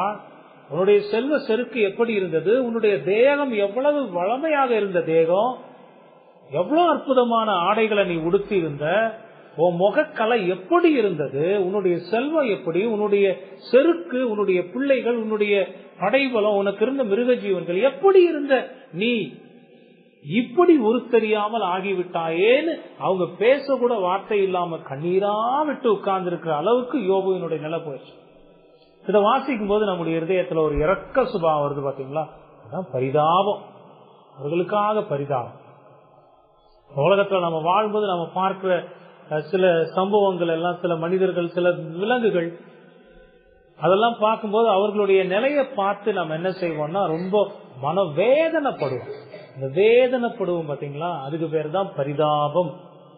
அதுல இருந்து ஒரு வார்த்தை தான் இந்த பரிதவிப்புல இருந்து வரக்கூடியதான் இந்த பரிதாபம். ஆங்கிலத்துல பாத்தீங்கன்னா பிட்டி, பிட்டி என்கிற வார்த்தை. அந்த வார்த்தைக்கான அர்த்தம் என்னன்னா மனதுருக்கத்தோடு பார்த்தல், மனதுருக்கத்தோடு பார்த்தல். போன வாரம் பிரைம் மீட்டிங்ல கூட நான் உங்களுக்கு சொல்லியிருந்தேன், நம்முடைய ஆண்டவர் வந்து நம்மை மனதுருக்கத்தோடு இருக்க சொல்லி இருக்கிறார். இரக்கமும் மன உருக்கமும் ஆண்டவருடைய குணாதிசயம். அவருடைய மக்களாக நாமும் இதே மனதுருக்கத்தோடு மற்றவர்களுடைய நிலையை பார்த்து அவர்களுடைய நிலைக்காக பரிதாபம் கொள்ளுகிற அந்த குணத்துக்கு பேரு தான் பரிதவிப்பு. நம்முடைய ஆண்டவருடைய குணம் அது. அதனாலதான் இங்க பரிதவிப்பின் தேவனை நம்ம பார்க்கிறோம். தம்முடைய படைப்புகள் மீது அவர் பரிதாபம் கொள்ளுகிற தேவனாக இருக்கிறார். கர்த்தருடைய இந்த அற்புதமான குணாதிசயத்தை குறித்து வேதம் முழுவதிலும் விளக்குகிறது. ரொம்ப அற்புதமான ஆப்டான நம்முடைய ரட்சிப்போடு தொடர்புடைய ஆண்டவர் நமக்கு எப்படி பரிதபித்து இறங்கினார்கிறத எசேக்கியேல் 16வது அதிகாரத்தில் நம்ம வாசிக்கலாம். எசேக்கியேல் 16 முதல் 6 வசனங்களை நீங்க குறிச்சுக்கிட்டு வீட்டுல போய் வாசிச்சு பாருங்க. அந்த அதிகாரம் முழுதும் வாசிக்கலாம். ஆண்டவர் அவ்வளவு பரிதாபம் கொண்டு நமக்கு உதவி செய்த போதிலும் நாம எவ்வளவு கொழுப்படுத்தி நடந்துக்கிறோன்றதே ஆண்டவர் சொல்றார். இருந்தாலும் எப்படி ஆண்டவர் தொடர்ந்து இரக்கம் காட்டுகிறார்ன்றதே அந்த அதிகாரத்துல நம்ம பாக்குறோம். ஆனா முதல் 6 வசனங்கள்ல, குறிப்பாக 4-5 வசனங்கள்ல பார்த்தோம்னா அவர் சொல்றாரு, உன் பிறப்பின் வர்த்தமானம் என்னவென்றால் நீ பிறந்த நாளில் உன் தொப்புள் அறுக்கப்படவும் இல்லை, நீ சுத்தமாவதற்கு தண்ணீரினால் குளிப்பாட்டப்படவும் இல்லை, உப்பால் சுத்திகரிக்கப்படவும் இல்லை, துணிகளில் சுற்றப்படவும் இல்லை, உனக்காக பரிதபித்து. சரிங்களா? அந்த வார்த்தை வருது பரிதபித்து அப்படின்னா உன்னுடைய இந்த மோசமான நிலையை பார்த்து உனக்காக பரிதாபம் கொண்டு இறங்கி உதவி செய்கிறதுக்கு ஒருத்தன் இல்லை. உனக்காக பரிதபித்து இவைகளில் ஒன்றையாகிலும் உனக்கு செய்ய ஒரு கண்ணும் உன் பேரில் இரக்கமாய் இருந்ததும் இல்லை. நீ பிறந்த நாளில் நீ அருவருக்கப்பட்டதினால் வெளியில் எரிந்து விடப்பட்டாய். ஏன் அந்த பரிதாபம் இல்லாம போச்சுன்னா, அருவருத்ததின் நிமித்தமாக வெளியே எரிந்து விடப்பட்டாய். 6வது வசனத்துல ஆண்டவர் சொல்றாரு, நான் உன்னை கடந்து போகும்போது, ஆண்டவர் அப்படிப்பட்ட அருவருப்புல இருந்த உங்களே என்னையும் அவர் கடந்து போகிற போது, உண்மையிலேயே நாம எதுக்கு தகுதியானவர்கள் தெரியுமா? ஆண்டவர் நம்மை மிதித்து நசுக்கி அழித்து போடுவதற்கு தகுதியானவர். அதுக்கு மட்டும்தான் தகுதிங்க. ஆண்டவருடைய கிருபையில ரட்சிக்கப்பட்டிருக்கிறோம். ஆண்டவர் மிதிக்கப்படுவதற்கு ஏதுவாய் நீ உன் இரத்தத்தில் கிடக்கிறதை கண்டு, உன் பாவத்தில் கிடக்கிற உன்னை கண்டு, உன் இரத்தத்தில் கிடக்கிற உன்னை பார்த்து, உன் பாவத்துல அங்க திளைத்திருந்த, உன் பாவத்துல மூழ்கி இருந்த உன்னை பார்த்து பிழைத்திரு என்றேன். ஆம், உன் இரத்தத்தில் கிடக்கிற உன்னை பார்த்து பிழைத்திரு என்று சொன்னேன். 2 வார்த்தையும் அற்புதமான வார்த்தைகள். உனக்காக பரிதபித்தேன், உன்னை பிழைத்திரு என்றேன். ஆண்டவர் மட்டும் என் மேல பரிதாபம் கொண்டு பிழைத்திருன்னு சொல்லாம இருந்திருந்தா நான் அழிவின் பாத்திரம் தான். அந்த அழிவுக்கு மட்டுமே தகுதியானவர். இங்க இருக்கிற ஆண்டவருடைய மக்களாகிய உங்களுக்கும் அதுதான் நிலை. ஆண்டவர் அங்க என்ன செய்திருக்கிறார்? அவருடைய மிகுந்த மன உருக்கத்தை வெளிப்படுத்தி என்னுடைய நிலையை பார்த்து எனக்காக அவர் மனதிறங்கி மனதுருகி பரிதாபத்தோடு பரிதபித்து பிழைத்திரு என்று சொன்னேன் என்று அங்க பார்க்கிறோம். இது பல இடங்கள்ல நம்ம பார்க்கலாம். இந்த பரிதாபத்தை குறிச்சு பல இடங்கள்ல ஏற்கனவே பிரைம் மீட்டிங்ல நான் சொன்ன மாதிரி 1 ராஜாக்கள்ல பார்த்தோம்னா 3வது அதிகாரத்துல அங்க இஸ்ரேல்ல பயங்கர பஞ்சம் வந்த போது 2 தாய் அவங்க ஒரு உடன்படிக்கை பண்ணிக்கிறாங்க. இன்னைக்கு ஓம் பிள்ளைய சமைச்சு சாப்பிடுவோம், நாளைக்கு ஓம் பிள்ளைய எனக்கு கொடுக்கணும், சமைச்சு சாப்பிடுவோம்னு சொல்லி அதுதான் அவங்களுக்குள்ள அவங்க போட்டுக்கிட்ட டீல். முத நாள் ஒரு தாய் தன்னுடைய பிள்ளைய சமைச்சு 2 பேரும் சாப்பிடுறான். அடுத்த நாள் அந்த பிள்ளைய கேட்டா அந்த தாய் கொடுக்க மாட்டேன்னு சொல்லுது. பஞ்சம் அவ்வளோ கொடுமையா இருக்கு. அவ்வளோ கொடுமையாக இருந்த போதிலும் அந்த கொடுமைக்கு மத்தியிலையும் ஆண்டவர் இஸ்ரேலை அழிக்க விடல. இது ஒரு உதாரணம். எத்தனையோ உதாரணங்களை நம்ம பார்க்கலாம். ஆண்டவர் என்ன செய்யறாருன்னா, இஸ்ரேலின் மீது அவர் இரக்கம் கொள்ளுகிறார், உதவி செய்யறார். 1 ராஜாக்கள் 3வது அதிகாரம் நான் சொன்னேன் பாருங்க. அங்க சாலமோன் கிட்ட ஒரு பிரச்சனை வருது. அங்க சாலமோன் என்ன பிரச்சனை வருது? 2 தாய் ஒரு குழந்தைய கொண்டுட்டு வர்றாங்க. 2 பேரும் சொல்றாங்க ஏன் குழந்தை ஏன் குழந்தை ஏன் குழந்தை. அப்ப சாலமோன் என்ன சொல்றாருன்னா, ரொம்ப ஞானமா ஒரு தீர்ப்பு சொல்றாரு. அப்ப அங்க வா, நீ கட்டி எடுத்துட்டு இந்த குழந்தைய நடுவாக பிளந்து பாதியை இந்த தாய்க்கும் பாதி அந்த தாய்க்கும் கொடுத்துருன்னு சொல்றான். அப்ப அதுல ஒரு தாய் என்ன செய்யறான்னா, அந்த குழந்தையின் நிமித்தம் குடல் கொதித்ததினால், அந்த வார்த்தை குடல் கொதித்ததினால் அங்க இருக்கு. அந்த பிள்ளைய கொல்ல வேணாம், இல்லைய கொல்ல வேணாம், அவள்கிட்டயே கொடுத்துருங்க, அந்த பிள்ளைய அவளே வளர்த்துட்டு போகட்டும். சாலமோன் கண்டுபிடிச்சிட்டாரு, இவதான் அந்த பிள்ளையினுடைய உண்மையான தாய். எப்படி கண்டுபிடிச்சாரு? ஐயோ அந்த பிள்ளை அழிய போகுது. அந்த பிள்ளைக்காக அந்த தாய் அங்க கொள்கிற பரிதாபம். அப்ப இத்தனை உதாரணங்கள். இப்ப கடவுள் எத்தனையோ நேரங்கள்ல நான் சொன்ன அந்த ஒரு இன்சிடென்ட் பஞ்சத்துல அழிந்து அந்த இஸ்ரவேலை காப்பாற்றினது மட்டும் இல்ல, தம்முடைய மக்கள் துன்பப்படுகிற போது எத்தனையோ நேரங்கள்ல அவர் பரிதபித்து அவர்களுக்காக இறங்கி உதவி செய்கிறார். ஏசாயா 49:15 பார்த்தோம்னா, ஸ்திரீயானவள் தன் கற்பத்தின் பிள்ளைக்கு இறங்காமல் தன் பாலகனை மறப்பாலோ, அவர்கள் மறந்தாலும் நான் உன்னை மறப்பதில்லைன்னு ஆண்டவர் சொல்லுகிறார். சங்கீதம் 103:13 பார்த்தோம்னா, சங்கீதம் 103:13 தகப்பன் தன் பிள்ளைகளுக்கு இறங்குகிறது போல கர்த்தர் தமக்கு பயந்தவர்களுக்கு இறங்குகிறார். தம்முடைய மக்களை பாதுகாக்கிறதிலும் தம்முடைய மக்களை பராமரிக்கிறதிலும் தேவன் பரிதாபம் கொண்டிருக்கிற தேவன். அவர்களுடைய நிலையை பார்த்து அவர்களுக்காக இறங்கி அவர்களுக்காக உதவி செய்கிற தேவன்.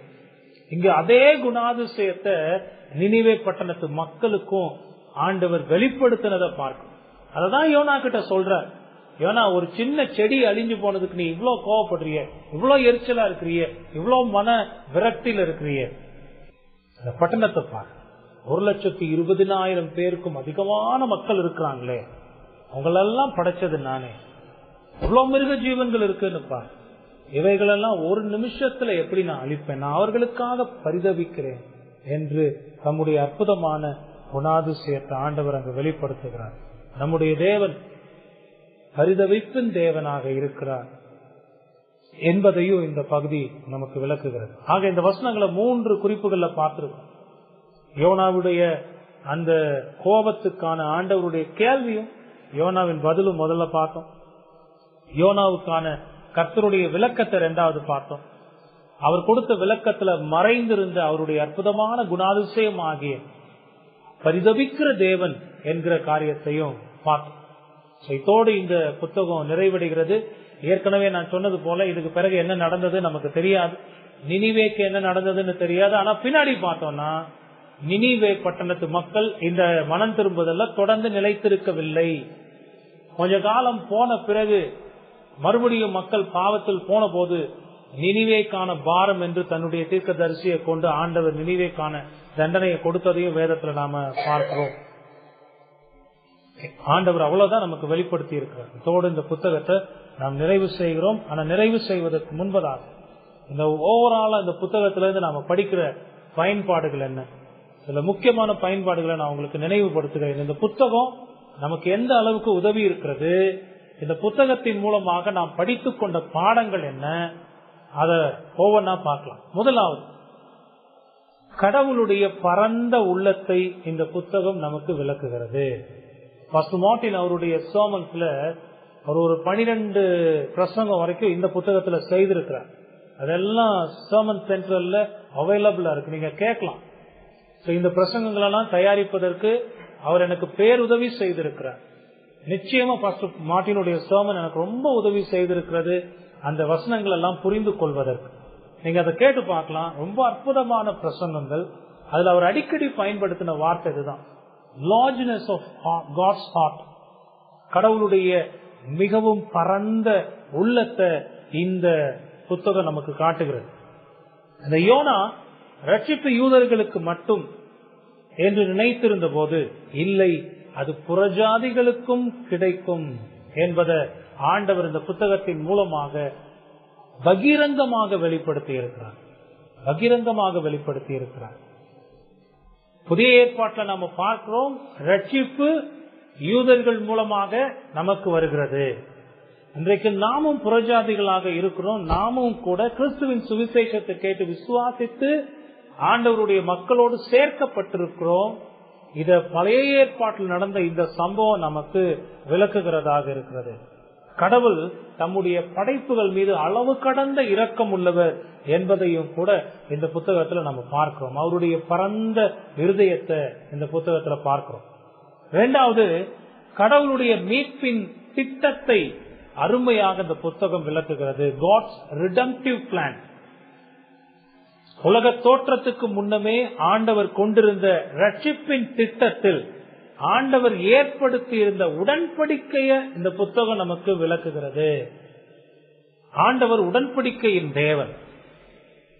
தம்முடைய குமாரனோடு அவர் மீட்பின் திட்டத்தை திருத்துவ தேவர்களாக அவர்கள் ஒரு உடன்படிக்கையோடு அந்த திட்டத்தை ஏற்படுத்தின போது அந்த திட்டத்துக்குள்ளாக நினிவே பட்டணத்து மக்களும் இருந்திருக்கிறார்கள்.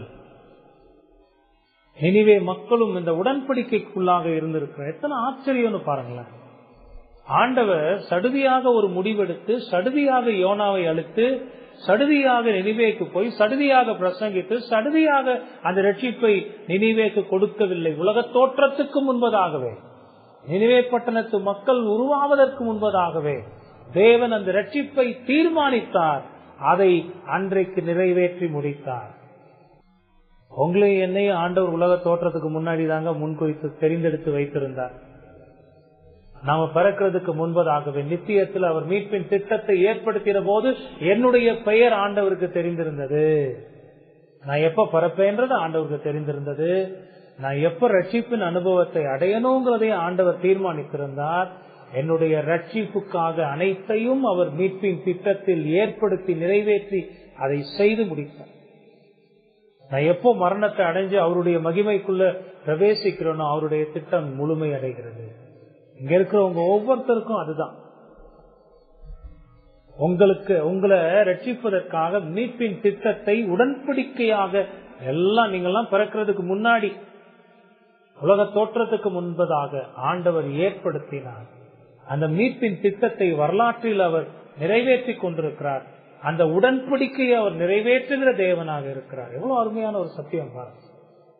நினிவே பட்டணத்து மக்களும் கூட கடவுளுடைய அந்த மீட்பின் திட்டத்தின் உடன்படிக்கைக்குள்ளாக இருந்திருக்கிறார்கள். பழைய ஏற்பாட்டில் புறஜாதிகள் ரட்சிக்கப்படலன்னு சில அதிமேதாவி அங்குராசுகள் சொல்லிட்டு இருக்கிறார். இந்த நினிவே பட்டணத்து மக்களுடைய ரட்சிப்பை பார்க்கும்போது அவங்க என்ன சொல்லுவாங்க? ஆக இந்த புத்தகம் கடவுளுடைய அந்த மீட்பின் திட்டத்தில் அவருடைய உடன்படிக்கை நினிவே பட்டணத்து மக்கள் இருந்ததை நமக்கு உறுதிப்படுத்துகிறது. பழைய ஏற்பாட்டில் இஸ்ரவேலர்களை தவிர்த்து எத்தனையோ புறஜாதி மக்கள் ரட்சிக்கப்பட்டதை பார்க்கிறோம். ஆனா இங்க ஒரு விசேஷம், அது வரைக்குமே வரலாற்றுல நடைபெறாத அளவுக்கு புறஜாதிகள் இங்கொன்றும் அங்கொன்றுமாக ரட்சிக்கப்பட்டு வந்து கொண்டே இருந்தாங்க. ஆனா ஒரு பட்டணமே முழுமையாக ரட்சிக்கப்பட்டது இங்கதான். அதுக்கு ஆண்டவர் யோனாவை பயன்படுத்தினாருங்க. அதுக்கு அந்த மனுஷனுக்கு சந்தோஷம் வரணுமா இல்லையா? அந்த யோனாவுடைய பிரசங்கத்தை ஆண்டவர் பயன்படுத்தினார். என்ன கருவியா பயன்படுத்தினார்னு சந்தோஷப்படாம சாகரத்துக்கு நினைச்சான் பாருங்க அந்த மனுஷன். அது எவ்வளவு மோசம். அது இரண்டாவது அவருடைய மீட்பின் திட்டத்தையும் பார்க்கிறோம். மூணாவது, கடவுளுடைய முன்குறிப்பில் தெரிந்தெடுக்கப்பட்ட ஒருவரும் ரட்சிப்பை இழந்து போவதில்லை. ரட்சிப்பை அடையாம இந்த உலகத்தை விட்டு அவங்க போகிறதும் கிடையாது. அந்த மீட்பின் திட்டத்திற்குள்ளாக கடவுள் யாரையெல்லாம் முன்குறித்தாரோ, கடவுள் யாரையெல்லாம் தெரிந்து கொண்டாரோ அவர்களில் ஒருவர் தவறாமல் ரட்சிப்பை அடைந்து தேவனுடைய பிள்ளைகளாக மாற்றப்படுவார்கள். அது ரொம்ப உறுதி, ரொம்ப உறுதி. இந்த நினிவே பட்டணத்து மக்களுக்கு ரட்சிப்பு வந்தது அதை உறுதிப்படுத்துகிறது. அவர்கள் தேவனுடைய நித்திய மீட்பின் உடன்படிக்கைக்குள்ளாக இருந்த காரணத்தினால் அவர்கள் ஒருவர் கூட ரட்சிப்பை அடையாமல் போகவில்லை. ஆண்டவர் அவர்களுக்கு அன்றைக்கு ரட்சிப்பை கொண்டு வந்து சேர்த்தார் என்று பார்க்கிறோம். இந்த மூணாவது பயன்பாடு. நாலாவது பயன்பாடு, கடவுளுடைய சர்வ ஆளுகையை இந்த புத்தகம் முழுவதிலும் பார்க்கிறோம். தேவன் சர்வ ஏகாதிபத்தியர் என்று நாம நம்புகிறோம். அதனுடைய அற்புதமான செயல்களை இந்த புத்தகத்துல பார்க்கிறோம். சின்ன பூச்சியிலிருந்து பெரிய மீன் வரைக்கும், கடலையும் காற்றையும் சூரியனையும் ஆமணக்கு செடியையும் நினிவே பட்டணத்து மக்களுடைய இருதயத்தையும் யோனாவையும் கூட இந்த புத்தகத்துல நாம பார்க்கிற எல்லா சந்தர்ப்ப சூழ்நிலைகள், உயிருள்ள உயிரற்ற எல்லாவற்றையும் ஆளுகிறவர் தேவனாகவே இருக்கிறார். எந்த படைப்பும் அவருடைய ஆளுகைக்கு அவர் நினைத்ததை தடை செய்து விடவும் முடியாது என்பதை பார்க்கிறோம். யோனா போனதுனால ஆண்டவருடைய திட்டம் நிறைவேறாம போயிடுச்சா? அவர் என்ன நினைத்தாரோ அதை, யாரை கொண்டு செய்வேன் என்று நினைத்தாரோ அதை அவரை கொண்டே செய்து முடித்தார். அவர் நினைத்தது நிச்சயம் நடக்கும். அவர் சொன்னதை நிச்சயம் நிறைவேற்றி முடிப்பார் என்பதை பார்க்கிறோம். ஆண்டவருடைய சர்வ ஆளுமையை இங்க பார்க்கிறோம். ஐந்தாவது காரியம், சுவிசேஷ பிரசங்கமே ஆத்துமாக்களை ரட்சிக்கும் என்பதை இங்க பார்க்கிறோம். நினிவே பட்டணத்து மக்களுக்கு ஆண்டவர் ஒரு பெரிய அற்புத அதிசயம், ஒரு பயங்கரமான ஒரு எழுப்புதல், அதெல்லாம் கொண்டு வந்து அங்க செய்யல. ஒற்றை பிரசங்கத்தை கொண்டு ஆண்டவர் அங்க அவர்களுக்கு மனம் திரும்புதலை கொடுத்தார் என்று பார்க்கிறோம். அங்க பாவ உணர்த்துதல் இருந்தது, மனம் திரும்புதல் இருந்தது, தேவன் மீதான விசுவாசம் இருந்தது. இவைகள் எல்லாவற்றையும் ஆண்டவர் பயன்படுத்தி அந்த மக்களை ரட்சித்ததை பார்க்கிறோம். இன்றைக்கும் ஆண்டவர் இதே வழியை தான் பின்பற்றுகிறார். சுவிசேஷ பிரசங்கத்தின் மூலமாக பவுல் சொல்லுகிறார் இல்லையா, உலகத்துக்கு வேணா அது பைத்தியமாக தோன்றும், பைத்தியமாக தோன்றுகிற சுவிசேஷத்தை கொண்டு மக்களை ரட்சிப்பது தேவனுடைய சித்தமாக இருக்கிறது. ஆண்டவர் இந்த நினிவே பட்டணத்து மக்களுடைய மனம் திரும்புவதற்கு பயன்படுத்தின கருவி சுவிசேஷ பிரசங்கம். அதை இங்க பார்க்கணும். இனி ஆறாவதாக நம்ம ரொம்ப முக்கியமாக படிக்கிற ஒரு பாடம், ஆத்துமாக்களுக்காக நமக்கு இருக்க வேண்டிய பாரத்தையும் இந்த புத்தகம் நமக்கு சுட்டி காட்டுகிறது. ஆத்தும பாரம் இல்லாம மற்றவர்களுடைய அழிவுக்காக அந்த யோனாவை போல நினைக்க இருக்கக்கூடாது. அவன் என்னுடைய பகைங்கன், அவனை நான் வெறுக்கிறேன், அவன் அழிஞ்சு போகட்டும், அவனுக்கெல்லாம் ரட்சிப்பு கிடைக்க கூடாது. யாருக்கு கிடைச்சாலும் இவனுக்கு கிடைக்க கூடாது. யோனாவுடைய மனநலம் இருக்கக்கூடாது. யோனாவுடைய வாழ்க்கையில ஒவ்வொரு பிரசங்கத்திலையும் எத்தனையோ தனிப்பட்ட பாடங்கள் எல்லாம் கற்றுக்கொண்டு, அதெல்லாம் ரொம்ப தவறான எண்ணங்கள். அப்படி இருக்கக்கூடாது. நம்ம இருதயத்துல ஆத்தும பாரத்தோடு நம்ம ஆண்டவர்கிட்ட ஜெபிக்கிறவர்களாக இருக்கணும். ஆண்டவரே என்னை கருவியாக பயன்படுத்தும் ஆண்டவரே என்று நம்ம ஜெபிக்கிறவர்களாக இருக்கணும். ஆண்டவர் அனுமதிக்கிற சந்தர்ப்பங்கள் வழியாக பயணித்து ஆண்டவருடைய சுவிசேஷத்தை பிரசங்கிக்கிறவர்களாக இருக்கணும். ஆண்டவர் ஏற்படுத்தி கொடுத்திருக்கிற வழிகளையும் வாய்ப்புகளையும் பயன்படுத்தி ஆண்டவருடைய சுவிசேஷத்தை கொண்டு சேர்க்கிறவர்களாக இருக்கணும். ஆண்டவர் ஒரு ஆத்மாவை ரட்சிக்கிற போது அதுக்காக ஆனந்தம் அடைகிறவர்களாக இருக்கும். அதுல துன்பங்களையும் வேதனைகளையும் அனுபவிக்கிறவர்களாக இருந்த போதிலும் அதற்கு மத்தியில ஆண்டவர் அழைத்த அழைப்பின் நோக்கத்தை நிறைவேற்றுவதற்காக பிரயாசப்பட வேண்டியவர்களாக இருக்கும். இது ஒரு பாடம். 7வது, யோனா தனிப்பட்ட வாழ்க்கையில அனுபவித்த அத்தனை துன்பங்களுக்கும் அவர்தான் காரணம்னு பார்க்க. ஒரு இடத்துல கூட ஆண்டவர் தவறு செய்யவே இல்லை. அவர் நீதியின் தேவன். யோனாவே தனக்கான அத்தனை துன்பங்களுக்கும் காரணம். யாக்கோபு சொல்லுகிறார், அவனவன் தன் சுய இச்சையினால் இழுப்புண்டு சோதிக்கப்படுகிறான். சோதனை தான் என்ன செய்யுது? கர்ப்பம் தரிக்குது. அது பூரணமாகும் போது மரணத்தை பிறப்பிக்கிறது. எவ்வளவு அருமையான பாடம் இல்ல? நான் துன்பத்தை அனுபவிக்கிறேன்னா யார் காரணம்? நான் தான் காரணம். அதை யோனா கிட்ட இருந்து கத்துக்கிட்டோம். அந்த துன்பங்களை எப்படி தவிர்க்கிறதுங்கிறதுக்கான பாடங்களையும் நாம கற்றுக்கணும். நீ கடைசியாக யாராவது இன்னும் ஆண்டவர் அறியாம இருந்தா அவர்களுக்கான அற்புதமான பாடத்தை இந்த புத்தகத்துல பார்க்கிறோம். நீங்க எவ்வளவோ கொடுமையான பாவியா இருந்த போதிலும் நீங்க உங்க பாவத்திலிருந்து மனம் திரும்பி ஆண்டவரை விசுவாசிக்கிற போது ஆண்டவர் உங்களுக்கு ரட்சிப்பை கொடுப்பார். நினிவே பட்டணத்து மக்களுக்கு இறங்கின தேவன், அந்த நினிவே பட்டணத்து மக்களுடைய அழிவை பார்க்க கூடாத அவர்களுக்காக பரிதபித்த தேவன் உங்களுக்காகவும் பரிதபிக்கிற தேவனாக இருக்கிறார். அவர் சொல்றாரு, ஒருவரும் நஷ்டம் அடைவது அழிவது எனக்கு சித்தம் அல்ல, ஒருவனும் கெட்டு போவது எனக்கு சித்தம் அல்ல. அதனாலதான் இன்னைக்கு உங்க காதுகள் நிறைய சுவிசேஷத்தை கேட்க ஆண்டவர் உதவி செய்து கொண்டிருக்கிறார். ஒரு வகையில அவருடைய பொதுவான அன்பை நீங்க அனுபவிக்கிறீங்க. உங்க பாவத்தின் நிமித்தமாக தேவன் உங்கள் மீது உட்கிற கோபத்தோடு இருந்த போதிலும் அவர் தம்முடைய படைப்பு என்கிற விதத்துல பொதுவாக அவருடைய அன்பையும் இந்த சுவிசேஷத்தை கேட்பதற்கு உதவி செய்கிறதன் மூலமாக வெளிப்படுத்தி கொண்டிருக்கிறார். அன்னைக்கு நினிவே பட்டணத்து மக்களுக்கு ஒரு பிரசங்கம் போச்சு. அந்த பிரசங்கத்தை கேட்டு அவர்கள் மனம் திரும்பினார்கள், தங்கள் பொல்லாத செயல்களை விட்டு விலகினார்கள், தேவனை நோக்கி கூப்பிட்டார்கள். தேவன் அவர்களுக்காக பரிதபித்து இறங்கி அவர்களுக்கு ரட்சிப்பை கொடுத்தார். அதே தேவன் தான் இன்றைக்கு, அதே தேவன் மாறாதவர். வார்த்தைகளை கேட்டுக் கொண்டிருக்கிற நீங்க உங்க பாவங்களை உணர்ந்து, ஆமா ஆண்டவரே நானும் இப்படித்தான் பாவியா இருக்கிறேன், என்னுடைய துன்பங்களுக்கெல்லாம் என்னுடைய பாவம் தான் காரணம் ஆண்டவரே, எனக்கு மனம் திரும்புதல தாங்க ஆண்டவரே, நான் மனம் திரும்பி இந்த நேரத்தில் உண்மை விசுவாசிக்கக்கூடிய, உண்மை நோக்கி பார்க்கக்கூடிய, உம்முடைய இரக்கத்தை பெற்றுக் கொள்ளக்கூடிய உதவி எனக்கு செய்யுங்க ஆண்டவரே நீங்க கேட்டீங்கன்னா ஆண்டவர் உங்களுக்கும் ரட்சிப்பை கொடுப்பார். ஆண்டவருடைய கோபம் யார் மேல தெரியுமா நிலை நிற்கிறது? சுவிசேஷத்தை எதிர்க்கிறவங்க மேல ஆண்டவருடைய கோபம் நிலை நிற்கிறது. அது கடவுளை எதிர்க்கிறதுக்கு சமம்.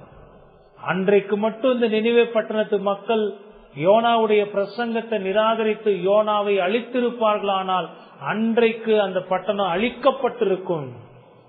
சோதோம் குமோரா பட்டணத்தை நினைச்சு பாருங்க. அந்த பட்டணத்துக்கு அது அதனுடைய பாவத்தை அறிவேன் என்று சொல்லி வந்த தூதர்கள் அப்படியும் அவங்க அதை கேட்டு அன்னைக்கு அந்த பாவத்தை செய்யாம விட்டிருந்தா ஒருவேளை அந்த பட்டணத்துக்கு ரட்சிப்பு கிடைத்திருக்கலாம். வந்திருந்த மக்கள் அவர்களோடு பேசி எடுத்திருக்கலாம். ஆனா அவனுடைய பாவத்திலிருந்து அவன் மனம் திரும்பவே இல்லையே.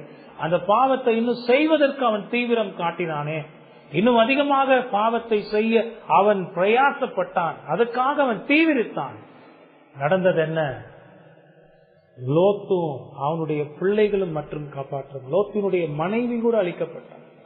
விசுவாசம் பொல்லாதது, அதை விட பொல்லாதது மனம் திரும்பாத பாவம். சோதோமும் கொமோராவும் கர்த்தருடைய அக்கினியினால் அன்றை அழைக்கப்பட்டன. வார்த்தைகளை கேட்டுக்கொண்டிருக்கிற நீங்க இந்த இருதயத்தை இந்த நேரத்தில் தீர்ந்தூக்கி பார்த்து ஆண்டவருடைய இரக்கத்துக்காக கெஞ்சுங்க, அதுக்காக கண்ணீர் விடுங்க.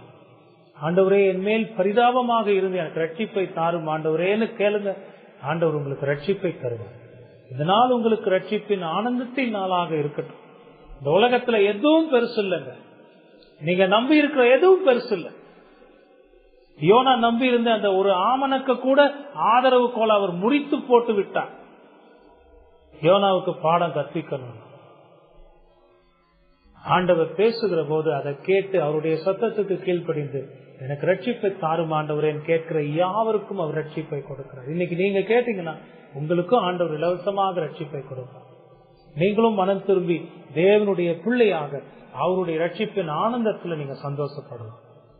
அப்படிப்பட்ட பாக்கியத்தை ஆண்டவர் உங்களுக்கு கொடுக்கணும். அதே சமயத்துல ஆண்டவருடைய மக்களாகிய நமக்கு தேவன் பாராட்டி இருக்கிற கிருபையை பாருங்க. உலக தோற்றத்துக்கு முன்பதாக நம்மை முன்குறித்து தெரிந்து கொண்டு நமக்காக கிறிஸ்துவை இந்த உலகத்திற்கு அனுப்பி அவருடைய சிலுவை பாடுகள், மரணம், அடக்கம் பண்ணப்படுதல், உயிர் தருதல், பரமேறுதல் எல்லாவற்றின் மூலமாக ரட்சிப்பை கொடுத்து இன்னைக்கு நம்ம இருதயத்துல எவ்வளவு பெரிய ரட்சிப்பின் ஆனந்தத்தை கொடுத்திருக்கிறார்.